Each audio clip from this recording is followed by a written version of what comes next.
It's Friday. What? A Larry on Friday? You betcha, because it's the Friday before Election Day, and we are amped up. Whether they're lying about J.D. Vance and his mother in a despicable hit job from CNN, or they're lying about what Trump said about Liz Cheney, or they're lying about my colleagues, Ben Shapiro and Tucker Carlson, and even Michael Knowles, trying to get us all removed from streaming platforms. No matter what the lie, the one thing you can count on, absolutely set your clock by it, set it as your North Star, is that the corporate fed propaganda media in the tank for the political left in this country will lie.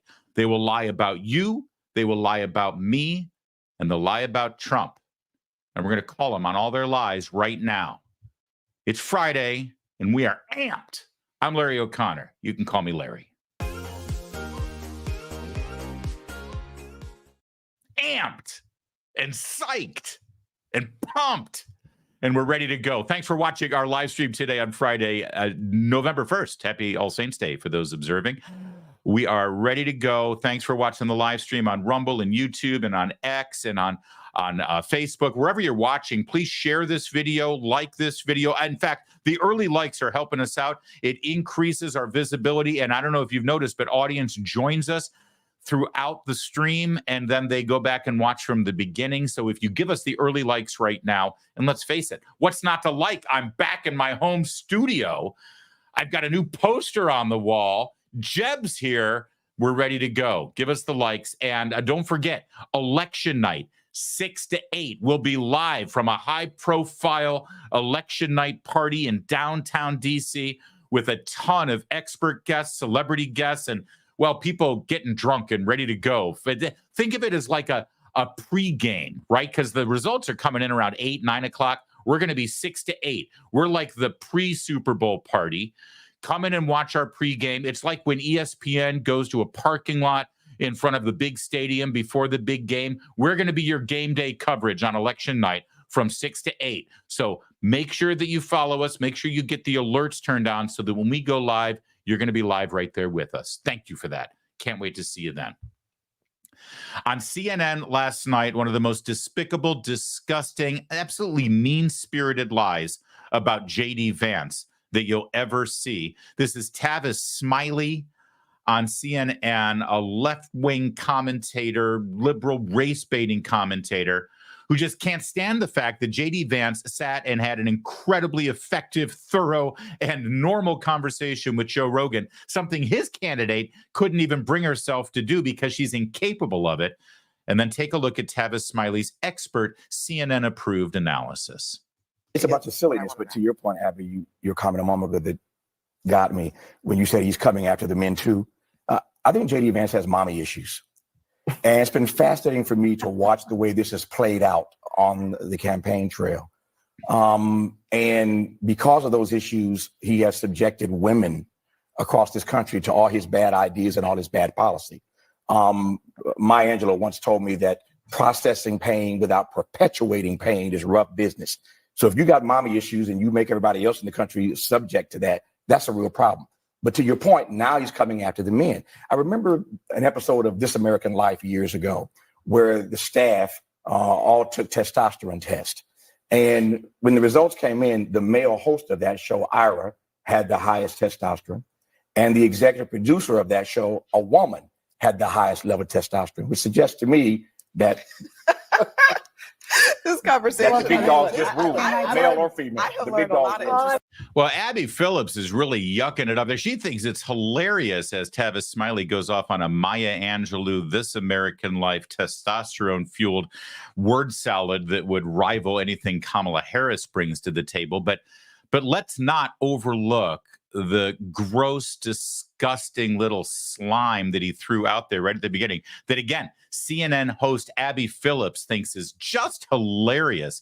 Tavis, what was that you said about J.D. Vance one more time? A bunch of silliness, but to your point, Abby, your comment a moment ago that got me when you said he's coming after the men too.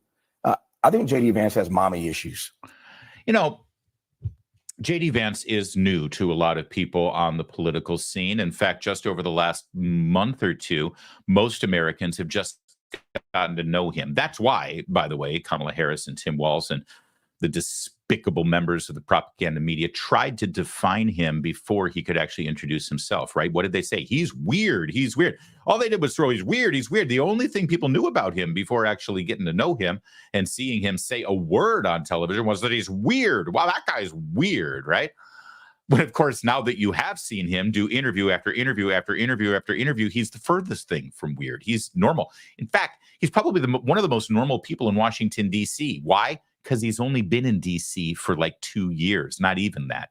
He just became a senator in 2022 when he won the midterms as the new junior senator from Ohio. He's actually quite normal because he hasn't been in Washington enough. See, to Washington, D.C. people and to news people, normal is weird.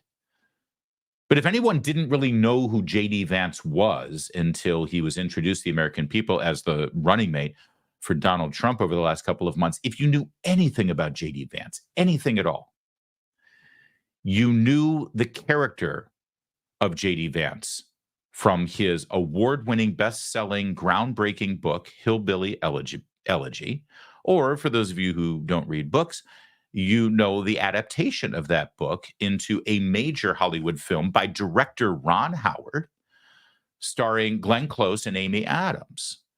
You knew that guy, J.D. Vance. And if you knew Hillbilly Elegy, well, you knew one fundamental aspect of that story, and that is J.D. Vance's relationship with his mother and with his grandmother.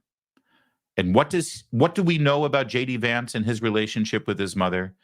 His mother had a debilitating, destructive, almost life-ending addiction problem.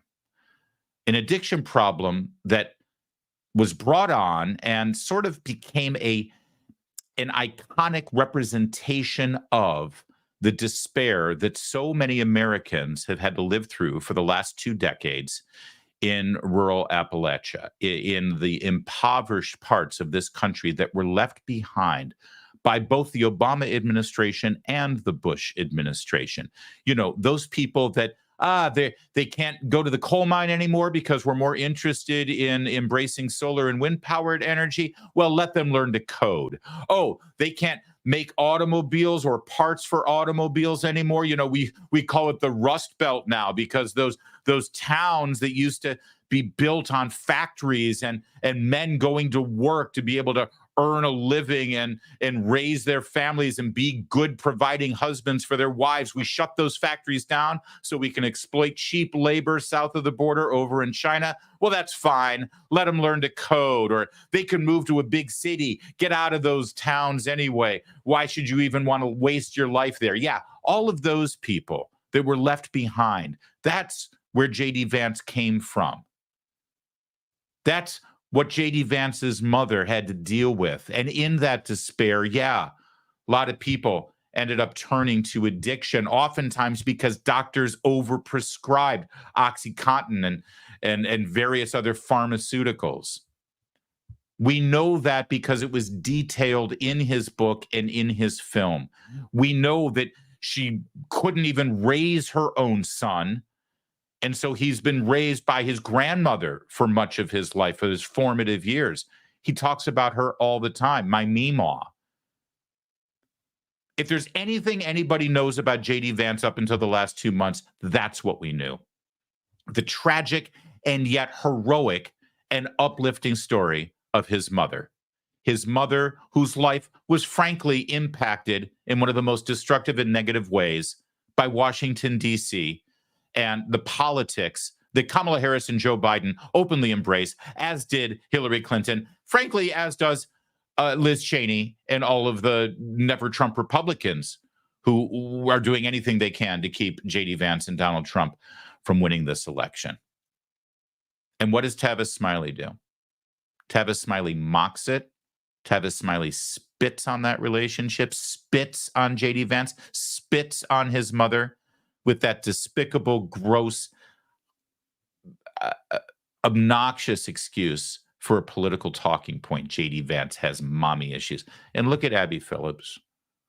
Look how bemused she is at it. You remember at the end of this clip, which I will not play again, She's laughing. She's chuckling. She thinks it's hilarious. You know, last time we checked in with Abby Phillips, she was kicking Ryan Girdusky off the air because Ryan Girdusky made a joke about Mehdi Hassan, a man whose media empire is financed by the nation of Qatar, who spends a lot of money financing some other nefarious organizations in the Middle East. Ryan Girdusky made a joke saying, I hope your beeper doesn't go off. And Abby Phillips was so outraged that she went to commercial break, came back, had kicked Ryan Girdusky off the air, apologized to Mehdi Hassan, and apologized to viewers. There's a line that we don't cross here, Abby Phillips said. But apparently Tavis Smiley isn't anywhere near that line. Tavis Smiley is dancing on the line. Tavis Smiley is doing an end zone dance, spiking the ball on that line. He knows that he can get away with saying any despicable thing about J.D. Vance and his mother. And Abby Phillips not only will allow it, but she'll enjoy it. Just look at her face, looking admirably at Tavis Smiley. That's where CNN is right now. You should hold them in such disdain and disgust. These are the lines they've drawn in this election. This is where they're willing to go to try to get some sort of kudos or points from the few people that are still so warped that they're watching that channel.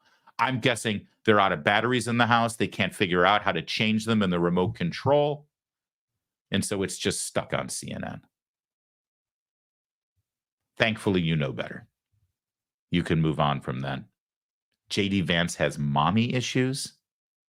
Yeah, you know what? Let's remind ourselves, if we could, of J.D. Vance's relationship with his mother.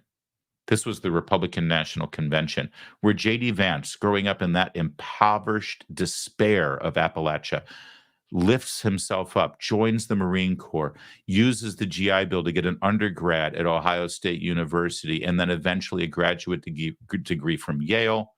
He ends up being successful in business and investing. He then turns that story into a best-selling memoir, then turned into a Netflix film that won umpteen awards for the stars and the creators, including Ron Howard and Glenn Close and Amy Adams. And then he becomes a senator, and now he's on the brink of being vice president of the United States. You want to talk about mommy issues? After that American journey, here's J.D. Vance at the Republican National Convention, acknowledging his mother, who is now clean and sober and has gone through that entire tragic life to see her son stand right there on that stage. And I'm proud to say that tonight my mom is here, 10 years clean and sober. I love you, Mom.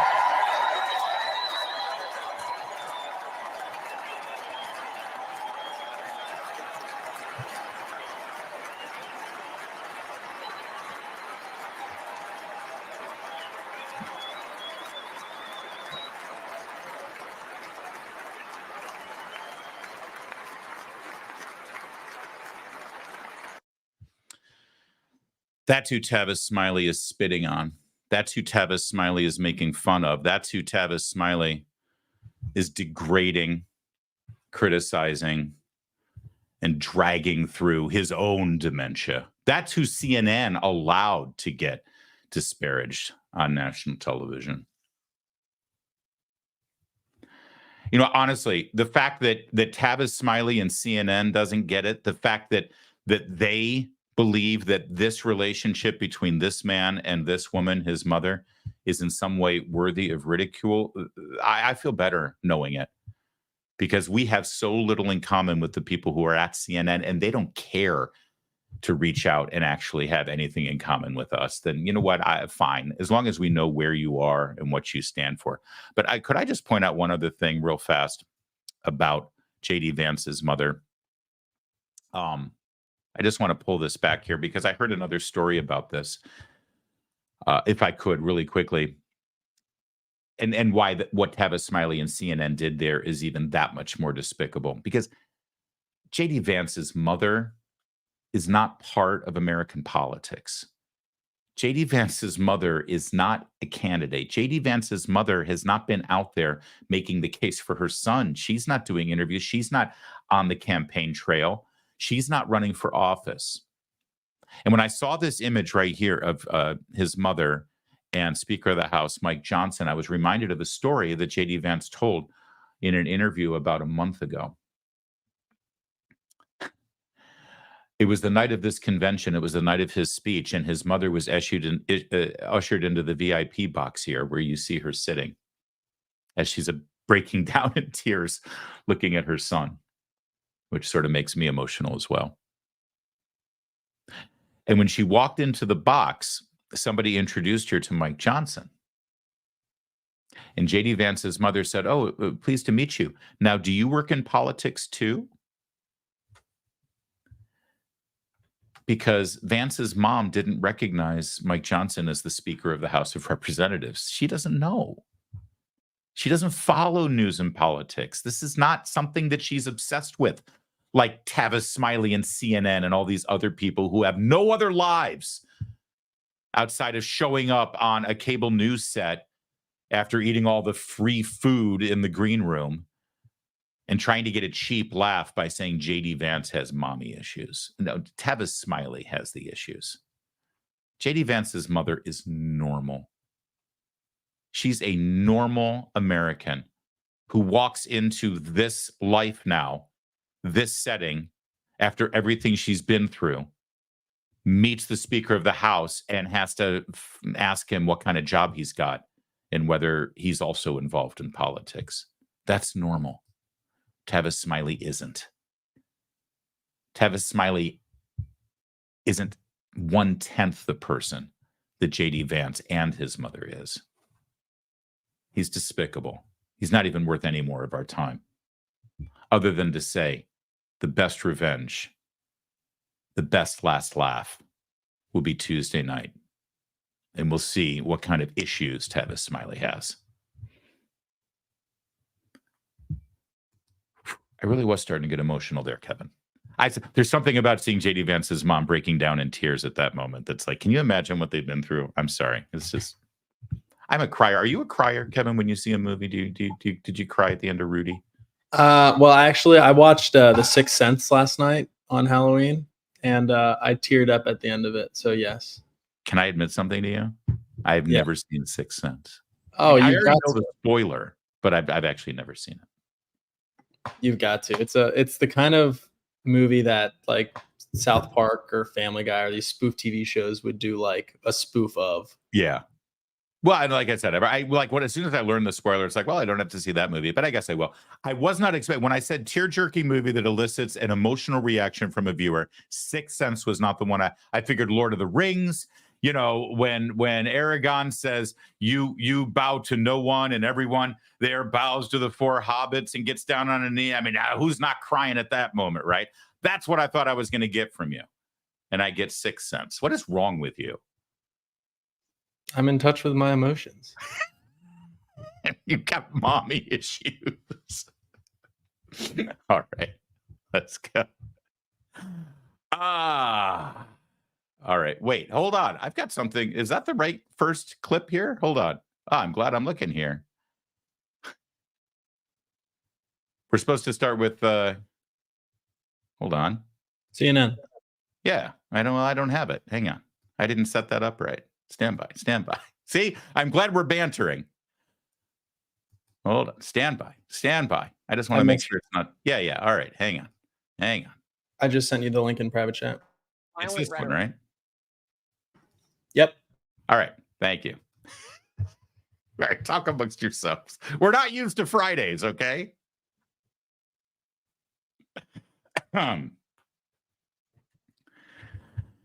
Well, CNN's lying about Donald Trump again. Let's take a look at what the audience of that fledgling cable news network heard from Casey Hunt, reporting the latest horrible, career-ending, there's no way he can be president now statement from Donald Trump. Take a look.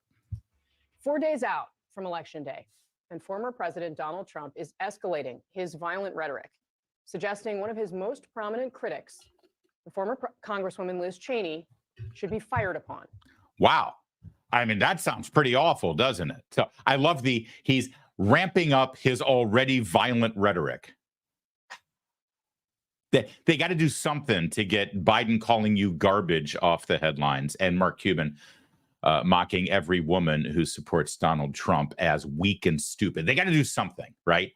So so here we go. So did she just say that Donald Trump suggested that Liz Cheney be shot? Saying one of his most prominent critics, the former Congresswoman Liz Cheney, should be fired upon. Fired upon. Wow, that sounds really bad. We better take a look at this, and we better take all of this analysis super duper seriously, because that's it. This is I might have to be done with Trump right now that he's done this. She's a radical war hawk. Let's put her with a rifle standing there with 9 barrels shooting at her, okay? Let's see how she feels about it. You know, when the guns are trained on her face.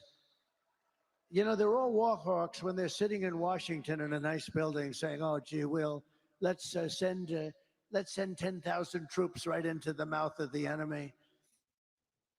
Let's see how she feels when the guns are trained on her face. See, Casey Hunt is repeating what Donald Trump just said, or at least a very small portion of it, while she deadpans and stares straight at the camera saying, how can you horrible people even think about voting for him?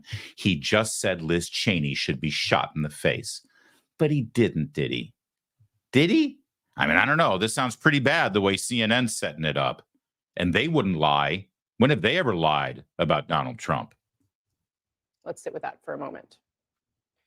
Of course, violent rhetoric, it's not new for Trump. No. But this stark imagery represents an escalation at a tense moment when the country is on edge heading into Tuesday, with 7 in 10 Americans saying they feel anxious or frustrated about the election.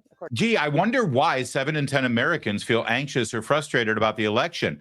Maybe because these people have been saying that Donald Trump is Hitler for the last 8 years, and that when he attains power, he'll shred the Constitution, we'll have no other elections, and he'll send SEAL Team 6 after Nancy Pelosi. Maybe that's why people are feeling on edge. Or maybe some people are feeling on edge because we're right before the election, and this guy has already had to suffer 2 assassination attempts, and they keep saying that he needs to be stopped at all costs. I could be wrong, but maybe people are on edge more because of the way they're describing this election right now and the rhetoric they're using in the media and on the left rather than stuff Trump is saying. I could be wrong. I'm just bringing you an alternate possibility there for 7 out of 10. But that's all right, Casey. You keep going because you seem really serious about this. According to a new AP poll. And it comes after Trump has raised the specter of using the U.S. military on Americans he calls the enemy within. There we go. But he didn't really do that at all, did he? No, he didn't. No, he didn't. But it doesn't matter. They're going to get, listen, they got to say exactly what Kamala Harris has been saying and Barack Obama's been saying and Joe Biden's been saying. They got nothing else. You got to feel sorry for them at this point because this was going to be the big joyful end of the campaign victory lap for Kamala Harris. No one's talking about her big expensive speech from Tuesday night. Everyone's still talking about Joe Biden calling you garbage and then violating the Presidential Records Act by having the White House stenographer alter the actual truthful record to accommodate the White House comms department, who really needed to do damage control. So what else are they going to come up with? So, of course, they have to say that Donald Trump, Hitler, mind you, is now amping up the violent rhetoric, which, by the way, if he's really Hitler, why are we acting surprised that he's using violent rhetoric? Isn't that par for the course with Hitler? So maybe if they're all upset and shocked that Donald Trump is using violent rhetoric, which of course he isn't, maybe the fact that they're shocked about it proves that calling him Hitler was a lie in the first place. Because if he really is Hitler, they'd have to say right now, well, you see, of course he's being Hitler like we've told you, but they're not. Now they're really, really clutching those pearls. They're awful. I think the bigger problem is the enemy from within. Not even the people that have come in and destroying our country. By the way, totally destroying our country. The towns, the villages, they're being inundated. But I don't think they're the problem in terms of election day. I think the bigger problem are the people from within. We have some very bad people. We have some. Yeah, all right. Honestly, the selective edits out of context are getting kind of tiresome at this point. This is what they do, and that's all they've got. So you saw the clip that they just said about Liz Cheney, right? And boy, it really did. What they pulled out there, I mean, wow, he wants Liz Cheney to be shot in the face. So, of course, Liz Cheney, due diligence, she's got an election to win. She's got a job in the cabinet to get, maybe Secretary of Defense, so she can make sure all of those really, really good contracts go to all of the boards that she and her family and friends sit on. So, of course, she took the clip. And she said, this is how dictators destroy free nations. They threaten those who speak against them with death. Was Liz Cheney really threatened with death there? Was she? We cannot entrust our country and our freedom to a petty, vindictive, cruel, unstable bad who wants to be a tyrant. Hashtag women will not be silenced. Hashtag vote Kamala. Well, now that they put hashtags in there, that's the game changer. It's over, guys. Honestly, I mean, why are we even going to try on Tuesday? Molly Hemingway, God bless this woman, at the Federalist and Fox News. She responded directly to Liz saying, lying Liz, you propagandist, cut the clip off before Trump said they're all war hawks when they're sitting in Washington in a nice building saying, oh, gee, let's send 10,000 troops into the mouths of the enemies. She always wanted to go to war with people. Yeah. That's strange. I mean, what clip did Liz Cheney share? Well, it's from Aaron Rupar, so it's got to be honest, right? And I don't blame him for sticking with his daughter, but his daughter is a very dumb individual, very dumb. She's a radical war hawk. Let's put her with a rifle standing there with 9 barrels shooting at her, okay? Let's see how she feels about it. You know, when the guns are trained on her face. You know. And that's the end of the clip. Wow. I mean, you've already seen a little bit more that shows that there's more context. You're going to see additional clips as well on that. But it's almost like Liz Cheney and Aaron Rupar and CNN, they want to take half of what Donald Trump says, put it out there, and make gullible people think that it's far worse than it actually is. Zach Beauchamp actually responded on this. He's a senior correspondent at Vox, mind you, not the Federalist, not Town Hall, not Red State, not Breitbart, Vox, which is a left-leaning media organization. But even he has an ounce of credibility left, I suppose. Zach Beauchamp says, folks, Trump didn't threaten to execute Liz Cheney. He actually was calling her a chicken hawk, something liberals said about her for ages. Yeah, remember that? Remember when liberals, you know, like Kamala Harris and Joe Biden and Barack Obama would say things like, oh, Dick and Liz Cheney and George W. Bush, who was the last Hitler before Trump became Hitler. Or no, wait, was Romney Hitler between Bush and Trump? It's hard to keep the Hitler straight. But they used to say that those guys were chicken hawks and they send people off to war to be killed, but they never want to face guns pointed at their head. See, it's okay when you're Barack Obama when you say it, because hope and change, my man, hope and change. Look at the context. Trump is talking about giving her a weapon. Typically, people in front of firing squads aren't armed. Here's the quote that Beauchamp puts out there. She's a radical war hawk. Let's put her with a rifle. Arm her. Standing there with 9 barrels shooting at her. Okay, let's see how she feels about it. You know, when the guns are trained on her face, they're all war hawks when they're sitting in Washington in a nice building saying, oh, gee, let's send 10,000 troops right in the mouth of the enemy, he added. And just in case you missed it, here is a lengthier cut of the conversation that Trump was having. And for everybody out there saying, oh, but why can't he be disciplined? Why can't he be staying on his talking points? Why can't he just stick with the script? Why does he have to even give them ammunition? All right, first of all, anything that he says turns into ammunition when people are lying propagandists. There's no way to keep people from having ammunition when they are willing to lie to service their propaganda, number one. Number two, it's been, 9 years now, over 9 years. Will you please stop it with the, why does Trump have to do that? Trump's going to do what Trump's going to do. Deal with it. Please, I'm getting so tired. Oh God, I just wish he wouldn't do that. And I would, yeah, okay. Well, I wish that, gold bullion came out of my butt every time I felt a little flatulent. But that ain't gonna happen. He is who he is. He says what he says. He does what he does. And oftentimes that style that Trump brings to the table means that we get to watch him drive a garbage truck with an orange vest on to draw attention to what Joe Biden said. Okay. Trump is who he is. And sometimes it's glorious and sometimes it gives you an ulcer.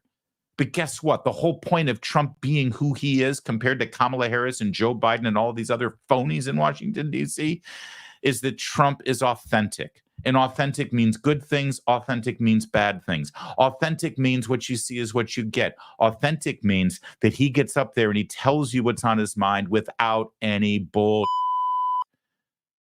And then compare what he does to Kamala Harris, because all she says is bull.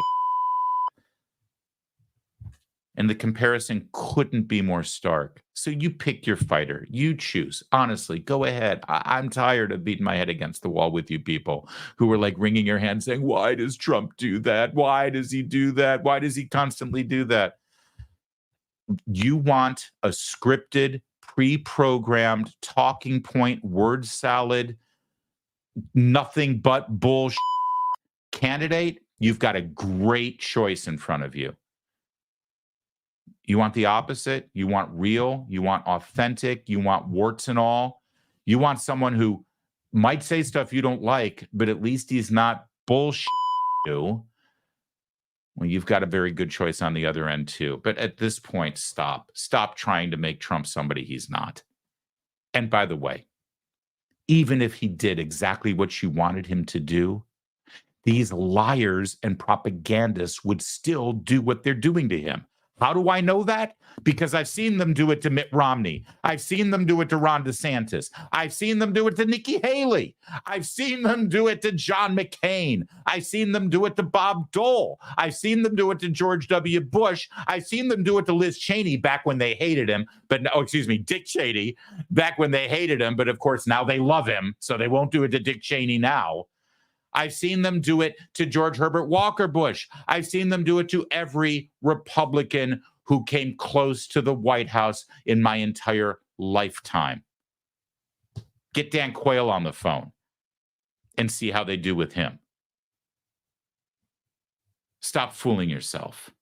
This isn't about Trump. It's about the liars. It's about the propagandists. And this one saying that Donald Trump wanted Liz Cheney shot in the face and executed, it's evil. It is absolutely evil. Here's what Donald Trump really said. Do this, and I didn't speak to him about it. But then, go a couple of years forward or go now, and I don't blame him for sticking with his daughter, but his daughter is a very dumb individual, very dumb. She's a radical war hawk. Let's put her with a rifle standing there with 9 barrels shooting at her, okay? Let's see how she feels about it. When the guns are trained on her face. They're all war hawks when they're sitting in Washington in a nice building saying, oh, gee, let's send 10,000 troops right into the mouth of the enemy. But she's a stupid person. And I used to I'd have meetings with a lot of people, and she always wanted to go to war with people. So whether it's her, whether it's Dick, I was surprised a little bit with Dick Cheney. I didn't know him at all. I only had essentially the 1 or 2 phone calls, and it was only a call saying, thank you very much for doing that for Scooter Libby. That was nice. And Scooter Libby, by the way, was beyond that. He couldn't believe that it happened. Nobody would do it. They should have done that for him years before. But I was... All right, so that's the full clip.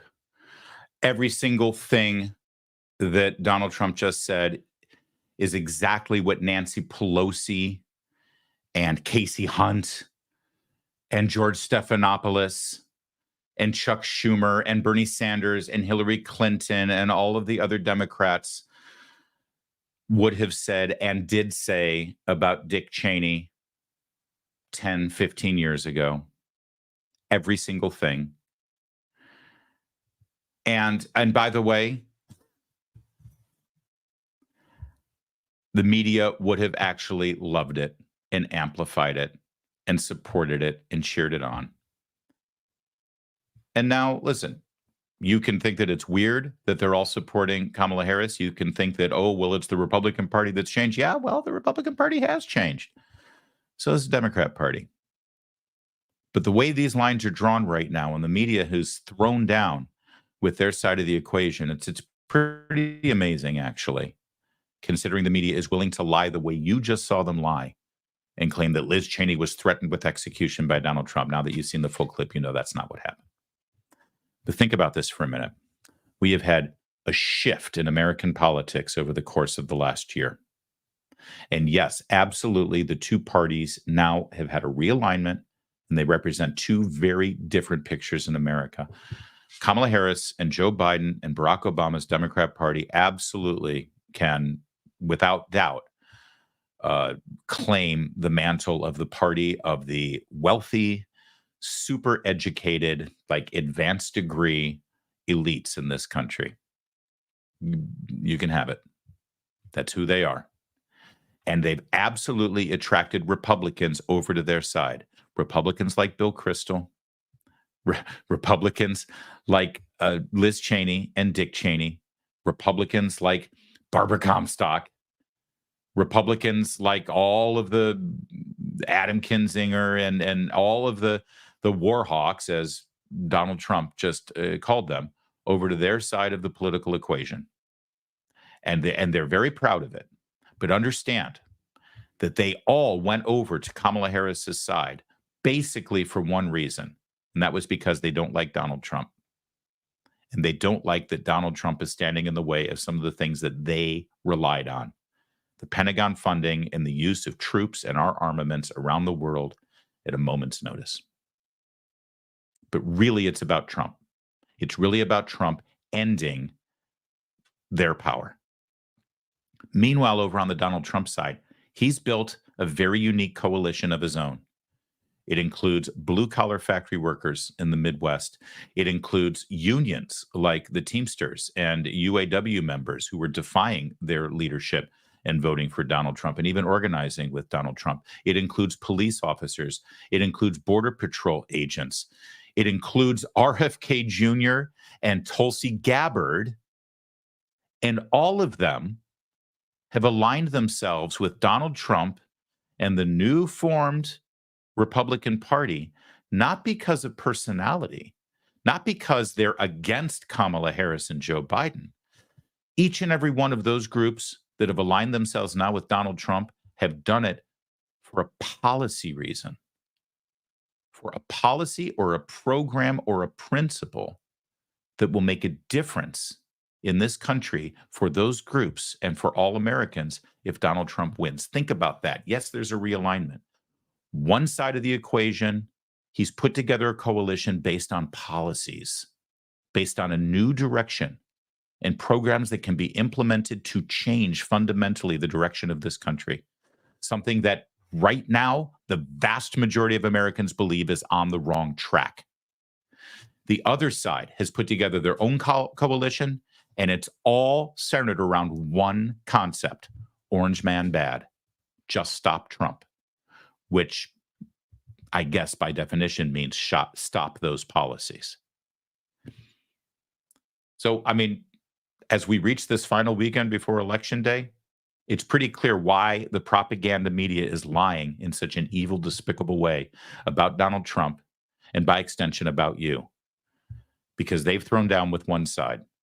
And well, you and me, us right here in this little sandbox that we've built, we've certainly thrown down in another direction. And well, may the truth prevail.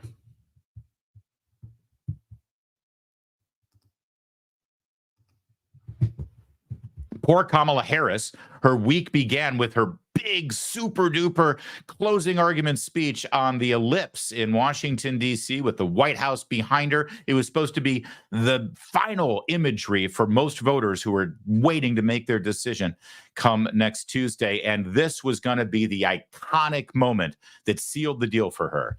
And almost immediately, Joe Biden undermined her, I think purposely, with the garbage comment heard around the world. We're still talking about it today.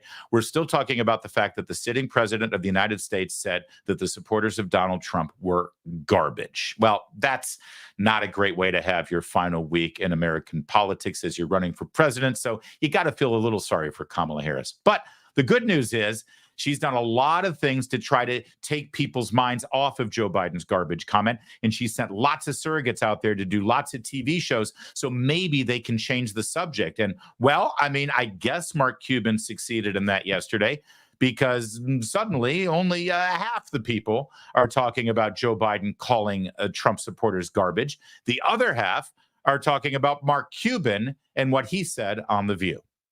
Donald Trump, you never see him around strong, intelligent women, ever. It's just that simple. I don't know if that's better. I don't know if that's an improvement. Let's get out your scorecard, would you? We've got Obama calling Republicans people who bitterly cling to their Bibles and their guns. We've got Hillary Clinton calling you irredeemable deplorables.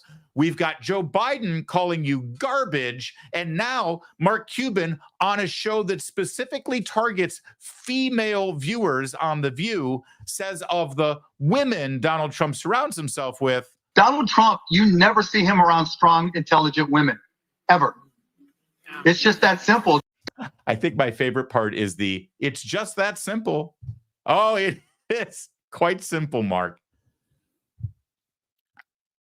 As you can well imagine, the reaction to Mark Cuban's statement on The View was, well, it was pretty ugly. Now, we're going to get to some of the pushback on Mark Cuban in a moment, but Mark, hours after he made this comment, saw that it was snowballing out of control. Mark Cuban decided that he was going to take to X, the social media platform owned by his arch nemesis, Elon Musk, to clarify his remarks. And by the way, it will never not amuse me that Mark Cuban hates Elon Musk, hates what Elon Musk has done with X, but spends pretty much 90% of his time obsessing about what's going on that very same Elon Musk-owned X platform. All right, so here's what he said. He said, let's clarify something. Oh, I do love it when apologies begin with, let me clarify. Let me just be clear, because you people are so stupid, you don't understand what I was really saying. You're such Neanderthals that your minds can't grasp the nuance of my intelligent utterances. So I better spend a little extra time to spell it out for you morons. So let me clarify. Okay, Mark, please spell it out for us. This is what I said during a conversation about why Nikki Haley was not active in his campaign. Quote, Donald Trump, you never see him around strong, intelligent women ever. It's just that simple. They're intimidating to him. He doesn't like to be challenged by them. And, you know, Nikki Haley will call him on his nonsense with reproductive rights and how he sees and treats and talks about women. I mean, he just can't have her around. It wouldn't work. I'm happy to clarify that. One, I know many strong, intelligent women voting for Trump, including in my extended family. I'm certainly not saying female voters aren't not smart, strong, or intelligent.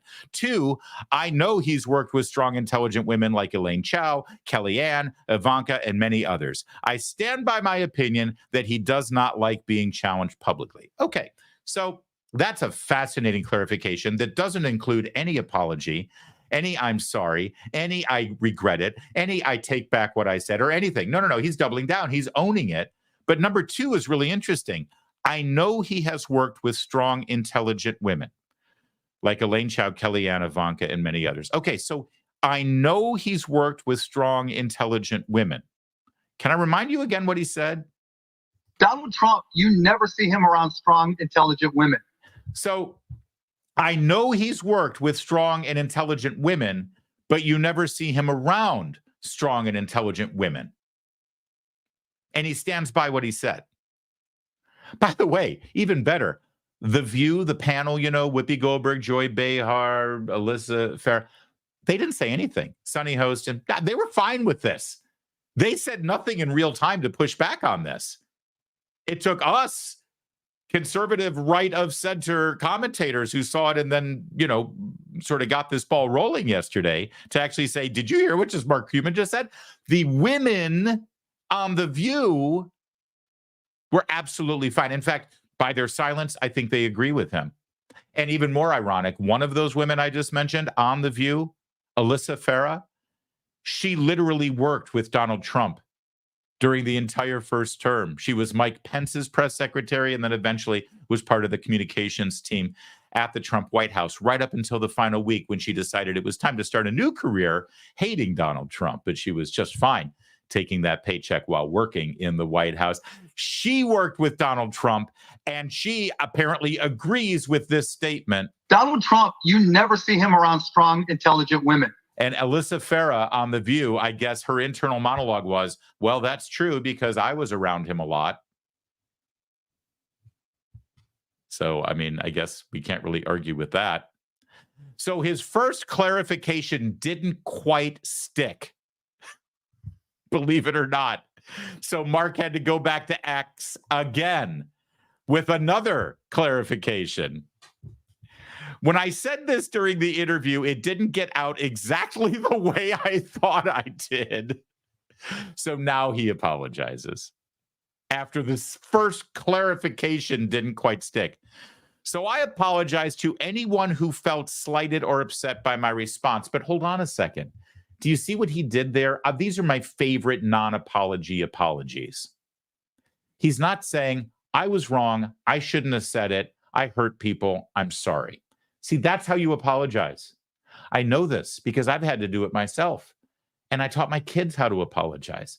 There's a way to ask for forgiveness. Maybe it's the Catholic in me. We do it a lot. We say what we did wrong and we ask for forgiveness. It's a great habit to get into.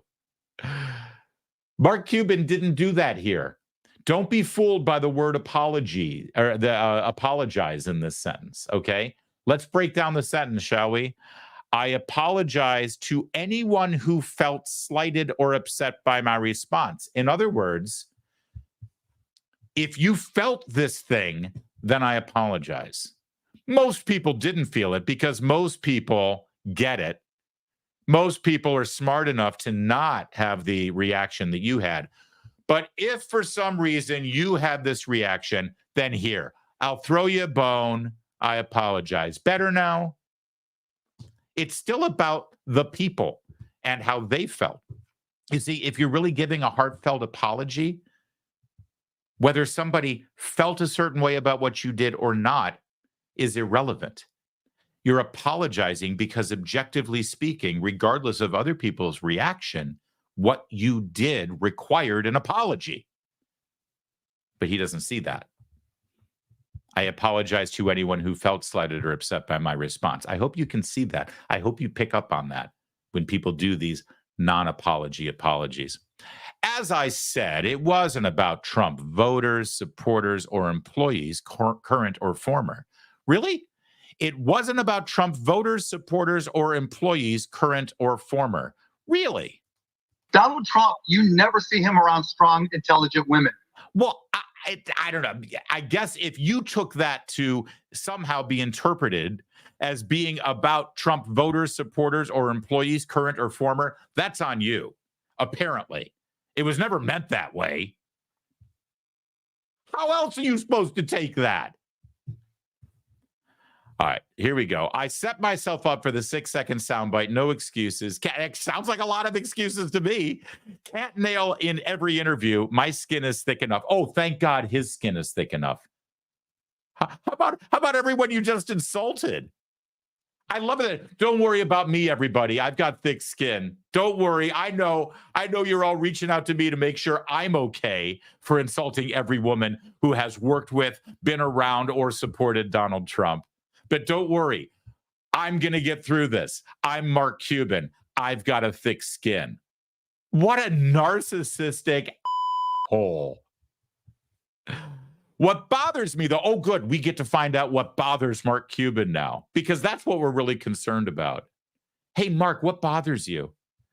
Is that so many of the comments or media in support of or against me has some level of insult attached to it. Not just here, but everywhere. I'm not blaming anyone. We are where we are. Here's hoping that changes at least a little bit in a week. In the spirit of joy, I have to add that all the AI memes of me with the long hair crack me up. So there is a positive. He was upset because people were talking about how he's been transitioning and he looks more feminine than he ever has. And I think it was Caitlyn Jenner, you know, the artist formerly known as Bruce Jenner, who put out a picture of him with like long hair. But I do love that a transgender person, Caitlyn Jenner, I guess if that's what we're calling him now, is mocking Mark Cuban for transitioning. We've reached, I don't know where we are right now in this video game, but I'm not sure what big boss is around the corner. But this is a hell of a change in the RPG's narrative. I didn't know that the choices I made a year ago on this game are now taking me to this path. Dragon Age Veilguard is going to be something else when I start that game after this one I've been through. Oh, God. All right, so there it is. Mark Cuban is upset that so many of the comments have an insult attached to it. Has Mark Cuban been listening to Mark Cuban over the past couple of years and what he's said about Trump supporters? I don't think he has. That's fine. Let's wrap this up, though, with a direct reaction from a woman who worked directly with Donald Trump, Kayleigh McEnany. She now has a platform on Fox News, and she wasn't thrilled with this. Donald Trump, you never see him around strong, intelligent women, ever. It's just that simple. They're intimidating to him. He doesn't like to be challenged by them.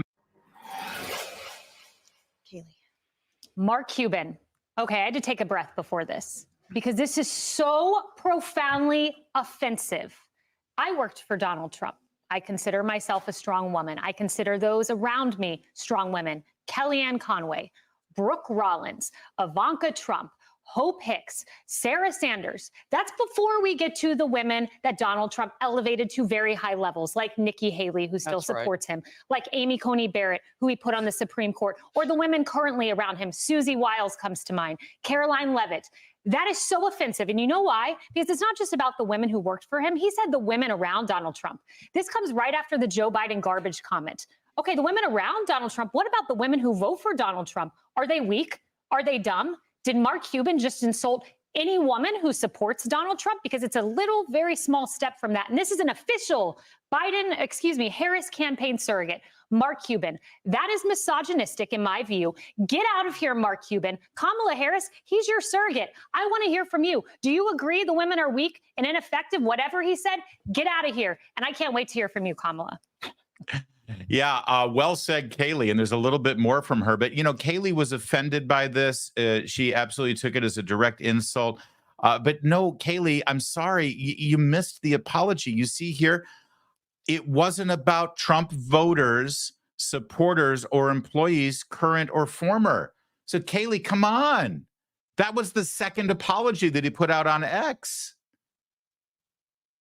Didn't you read it? Why would you be offended knowing that it wasn't about Trump supporters or employees, current or former, right? I mean, how could you misinterpret this comment? Donald Trump, you never see him around strong, intelligent women, ever. Yeah. Why would you interpret that, Kayleigh, as being in some way about Trump voters, supporters, or employees, current or former? That's on you, babe. I'm sorry. I mean, I don't know what's wrong with you. You're just reading between the lines here. You're making a whole big deal out of nothing. So says Mark Cuban. That was Kayleigh McEnany yesterday, just about an hour after this happened. She had overnight to sleep on it and think about it, and they brought her back this morning on Fox and Friends. Let's see if she's, let cooler heads prevail. Maybe she's woke up with a different perspective. So our next guest is one of them, Kayleigh McEnany. Look at her resume right there. Harvard Law grad, law school, a former White House press secretary, best-selling author, and now she's a Fox News host and a mother of two, and she joins us right now. So that's just a resume. Kayleigh, I think you're an accomplished woman. What did he mean by that? That was very kind introduction there. I will say, I can't interpret his words. They were crazy. If he wants to test his theory that Donald Trump doesn't surround himself with intelligent and strong women, I'm happy to do that. If he wants to have a Lincoln Douglas style debate about the issues of our time, I can test his hypothesis and I can prove his hypothesis wrong.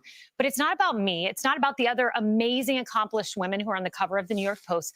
It's about you. It's about the viewer. It's about the women I met at rallies, the mothers, the hard workers, the accomplished professionals, those who are working in all different types of industries, smart, innovative. That is what this is about. He insulted them, and there is no place for that in this country. And look, he gave an apology. I guess that's better than an apostrophe, which is what Joe Biden gave us. But I have cause to question the apology when he doubled down on his statement. He said, ever. And then he said, that is the truth, or he made some kind of intuition there, a double down, an underscore of his statement. There wasn't this aha moment after he said it. So real quickly, in the final stretch, I mean, you take these comments, you take the garbage comments, I mean, all of them together, this can't be good for the final stretch, right?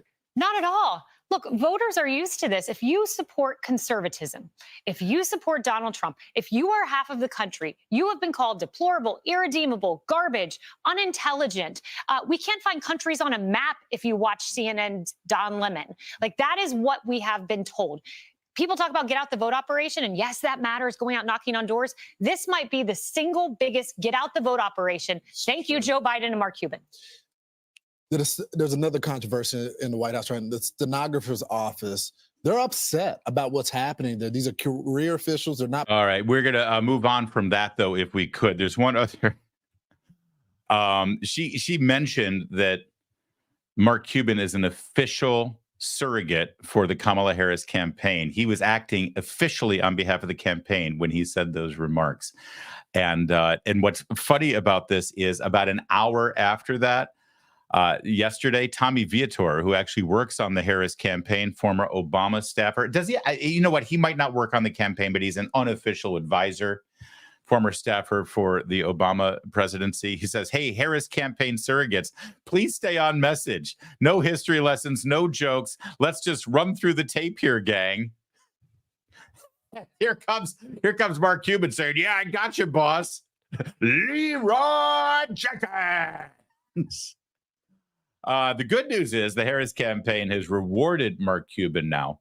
Oh, yeah, they loved what he did on The View. They're actually giving him promotion. They're putting him in charge on one of these final groups here. You know how we've got white guys for Kamala. We've got black women for Kamala.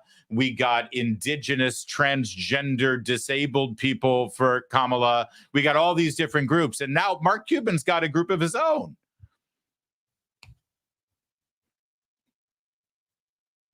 I mean, that's going to be a really big group he's in charge of, by my estimation.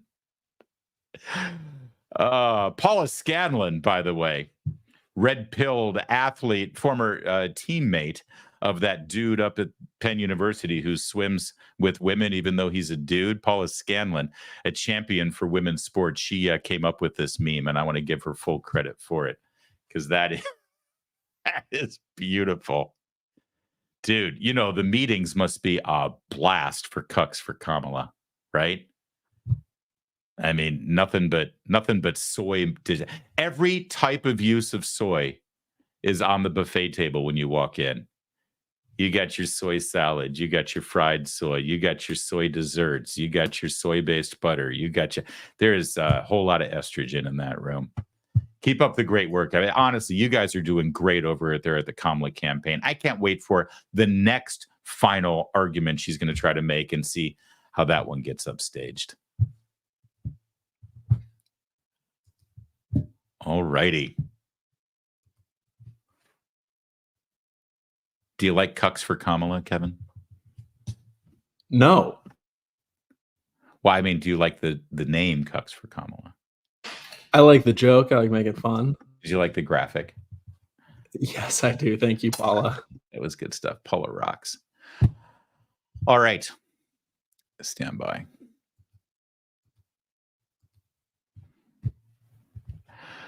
One other development this week that is tangentially related to the presidential election, but actually looms kind of larger for all of us who care about the First Amendment, free speech, and, well, frankly, about this platform that you're watching right now, because there's been a lot of pressure on right of center political commentators coming from the New York Times, the Washington Post, and other journals, and some activist groups who see that they're quite possibly going to be on the losing end of this election, and they've got to blame someone. They certainly can't blame Joe Biden or the Democrats or Kamala Harris. So they're going to blame, well, they're going to blame us. They're going to blame us, and they're trying to come after us. They're trying to get us censored and deleted and canceled, and they're trying to get us demonetized. They've gone after Ben Shapiro and Michael Knowles and Tim Pool and Tucker Carlson and a whole host of others. And, well, I'm just letting you know that if you're interested in keeping this free, keeping our opinions flowing, keeping our relationship going, we're going to need you to continue to like us, subscribe, and share with us, because it might reach critical mass if they all have a temper tantrum like they did in 2016. Now, I want to share with you a letter that Tucker Carlson got from a reporter at the New York Times. He shared it on the X platform. And take a look at this, because this is absolutely mind-boggling. Here's the letter from the New York Times. My name is Adam Satariano.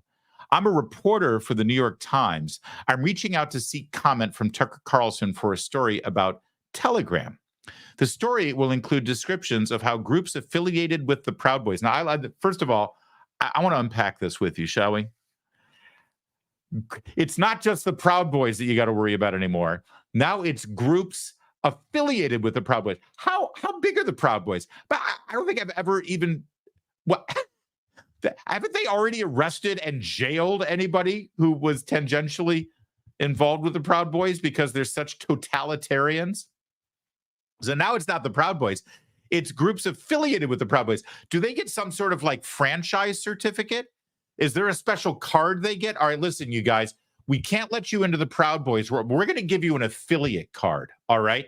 Now, you can use this card to get a partial discount at any Proud Boys events. And then on your websites, you can put this code in any of your links back to the Proud Boys merch, and you'll get a special discount as well as a commission on anything that you direct here. You're a Proud Boy affiliate is what you are. What the hell are they even talking about? All right, so the story includes descriptions of how groups affiliated with the Proud Boys are using Telegram to communicate and organize. You see what they're getting ready for? They're setting up Insurrection 2.0. I'm very worried about this. By the way, this is one of the things I worry about with the polls the way they are right now, because everybody I hope you don't think Trump's going to win on Tuesday. I hope you're not acting like Trump's going to win on Tuesday. I hope you haven't just gone to bed every night saying, oh, this is in the bag, it's over. All right. 2 real warning signs there. 3 warning signs. Number 1, it's not. And he hasn't won. In fact, this idea that he's winning, no, there's no winning. Polls literally mean nothing. Okay. The only thing that matters is votes. The only thing that matters is votes and how they count those votes. So let me just get this straight. If you're in this mindset that, oh, he's got this, he's going to win, and then suddenly Kamala Harris does what, frankly, we should be expecting the Democrats to do, which is win a very close election.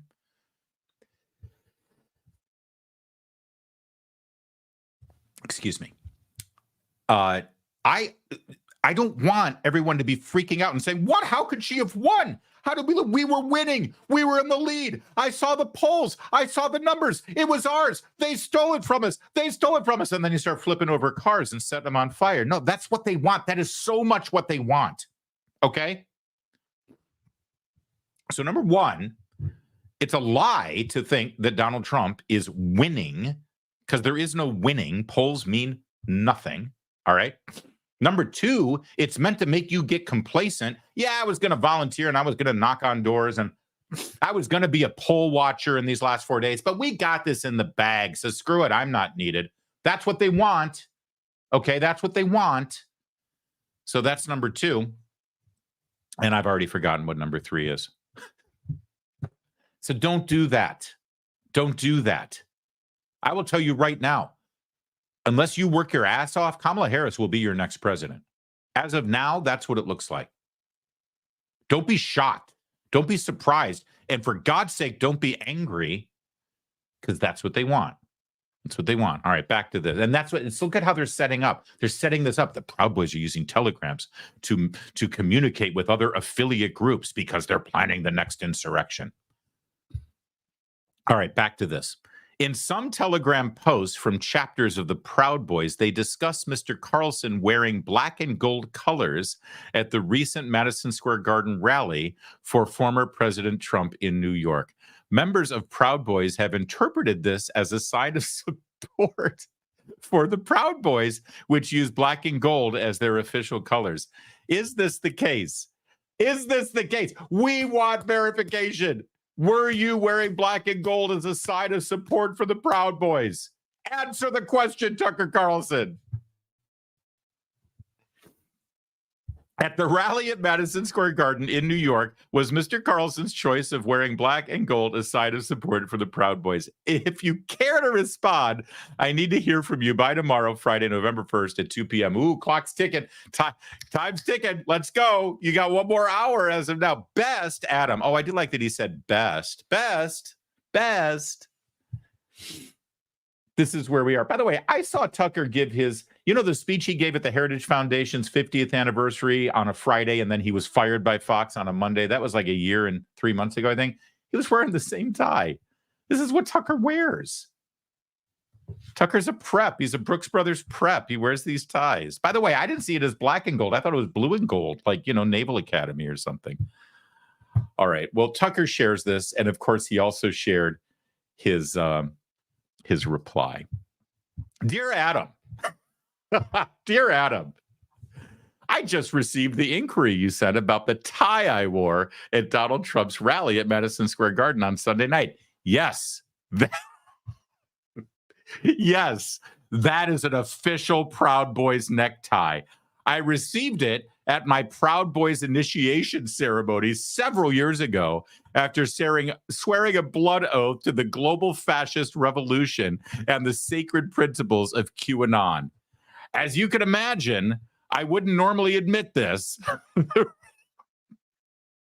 The rules of secret societies being what they are, anything related to dress code is supposed to be confidential. But in this case, I've been outfoxed by your relentless shoe leather journalism. Darn you, New York Times. You win again. All best, Tucker Carlson.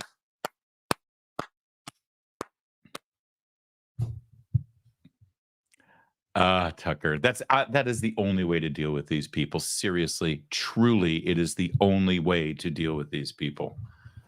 And Tucker's great at it. And I wonder if, he met the deadline. So I'm hoping that once this article goes to print, the New York Times will faithfully relay his quote to their readers. I mean, half of the New York Times readers will read Tucker Carlson's quote here and say, aha, they got him.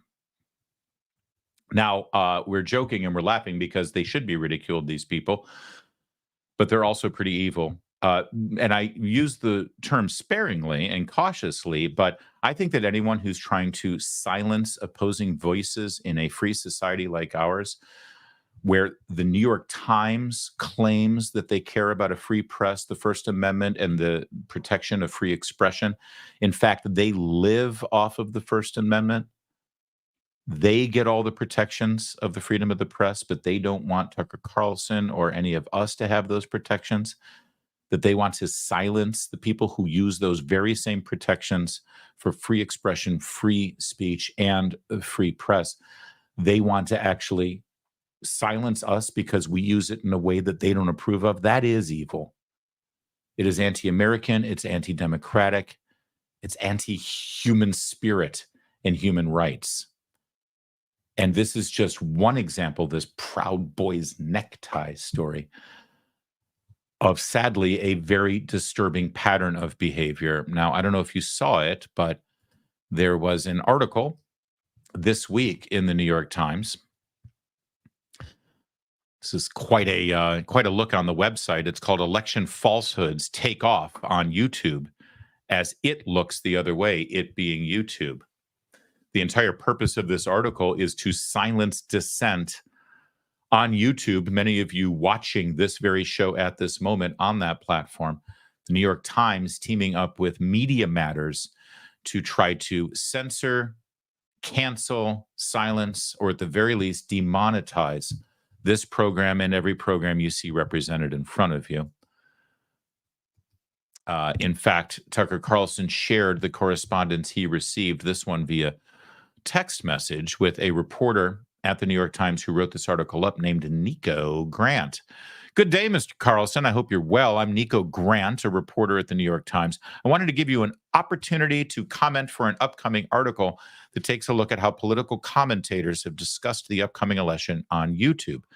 We rely on an analysis conducted by researchers at Media Matters for America. Here's the New York Times admitting that they are so lazy and unqualified that they aren't even doing their own research for this article. They're utilizing a left-wing propaganda hit group that has been around for, I think, 15 years now, whose sole purpose it is to silence any voice on the right.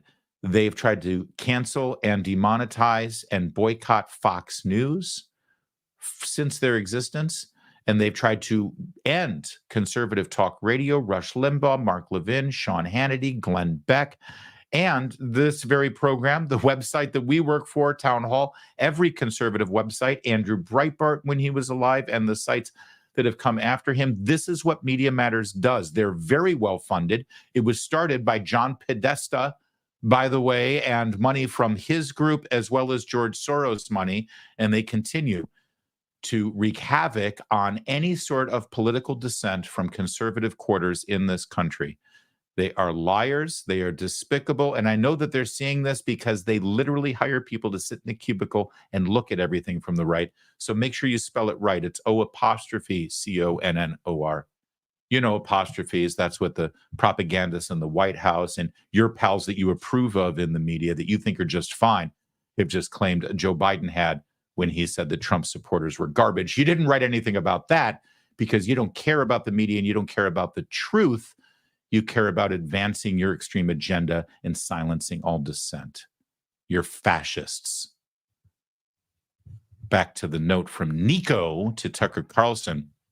We rely on an analysis conducted by researchers at Media Matters for America. Could you kindly provide us with a comment or decline to comment by end of day tomorrow, Tuesday, October 29th? Thanks so much for your time. Here are points we plan to include.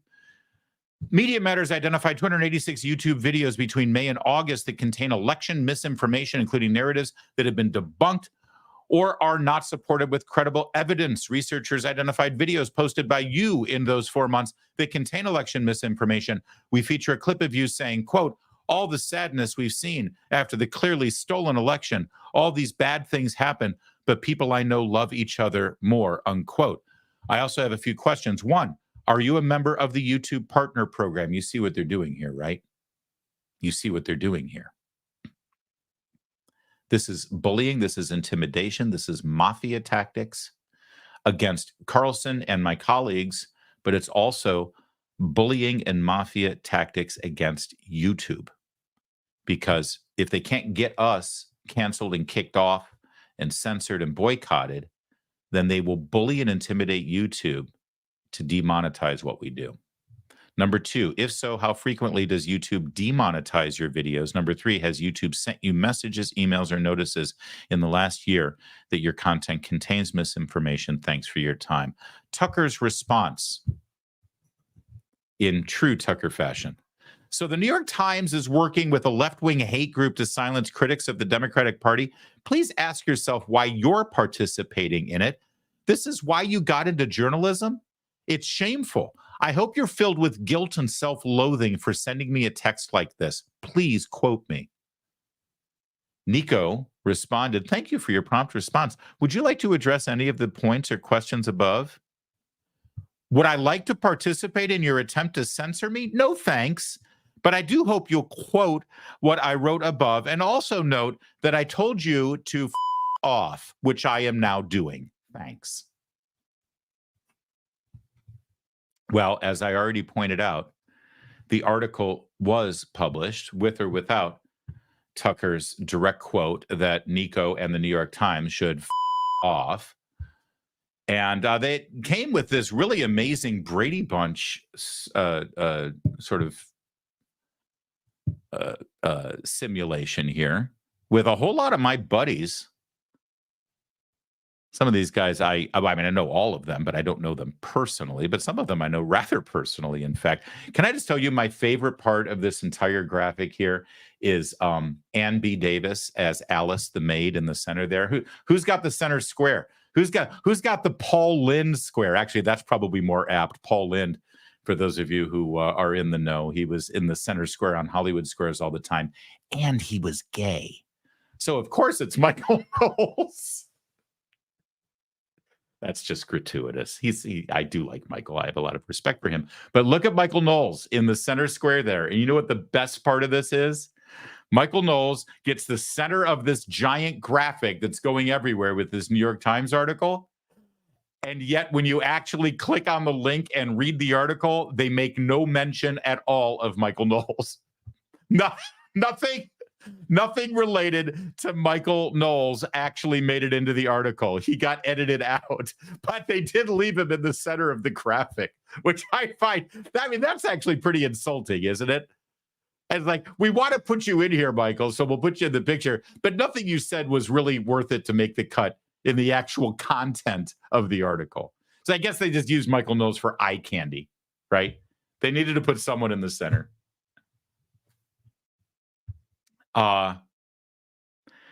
Listen, I told you that this is disturbing. It's disconcerting. It is something that we're going to stay on top of. It's something that we're going to watch because I consider all of these men that you see here and many of the women. It is interesting that they only went after men because there are a lot of great women. I need to notice how they kept Megyn Kelly out. Notice that Brett Cooper wasn't it. So they're trying to make this about men. They're trying to make this about the evil white men. Although Kash Patel, I guess, doesn't fall into that category. Kash is the outlier there.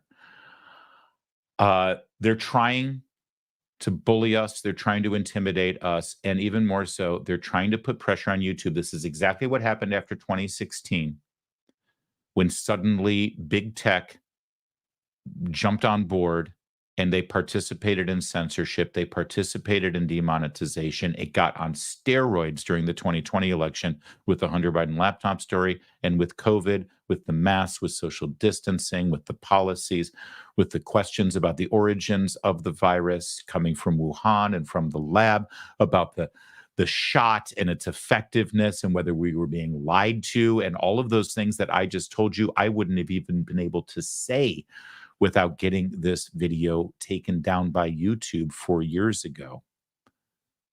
They're trying to do it again. And they're trying to keep us from being able to continue our daily appointment at noon here. And we are worried and we are looking at it and we're watching it.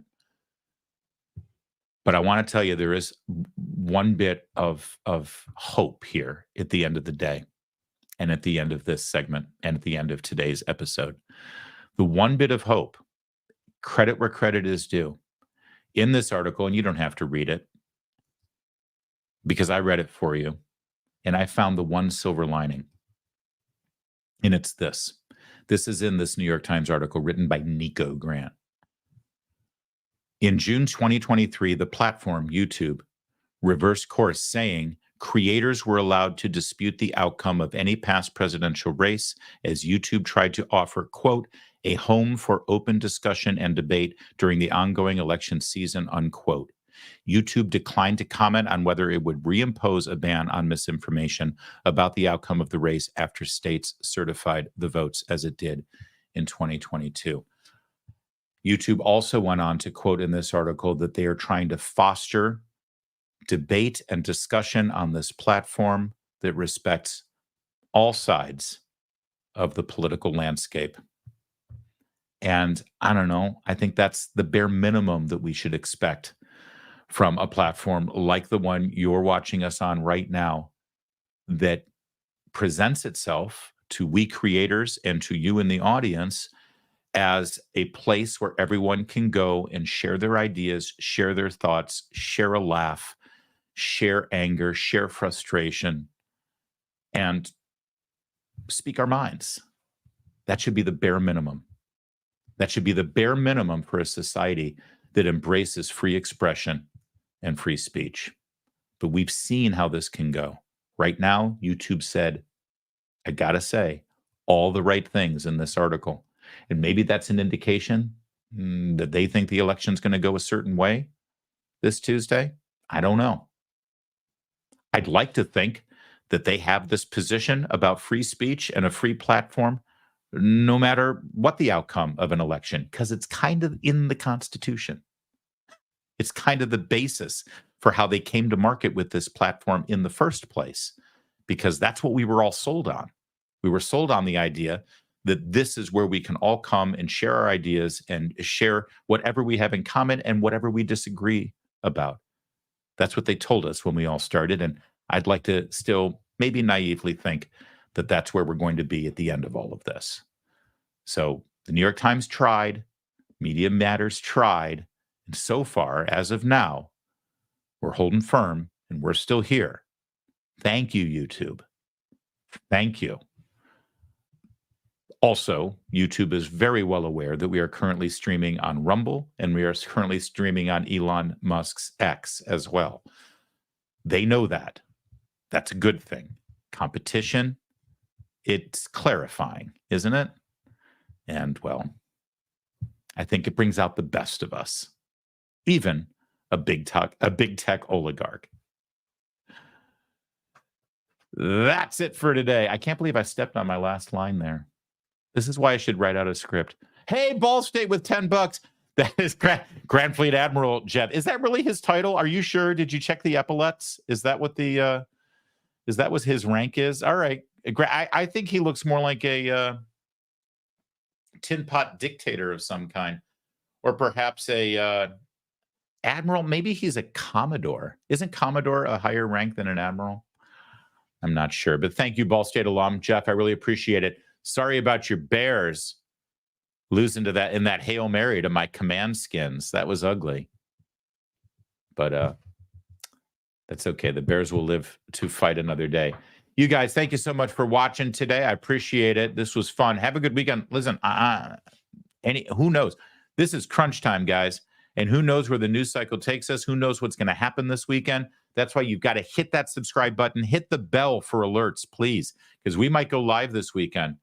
You never know. And a final reminder, once again, Tuesday night, election night, 6 p.m. Eastern, live from a glitzy, high-profile, celebrity-filled, and frankly, hardworking Washington, D.C. congressional and Senate staffers, workers-filled party, election night party from downtown D.C. We'll be streaming live from 6 to 8. We might even go later. Who knows? But we'll be there. Make sure you catch us live. It's going to be a party. Thank you so much for watching today. We'll be back next time. And in the meantime, I'm Larry O'Connor. You can call me Larry.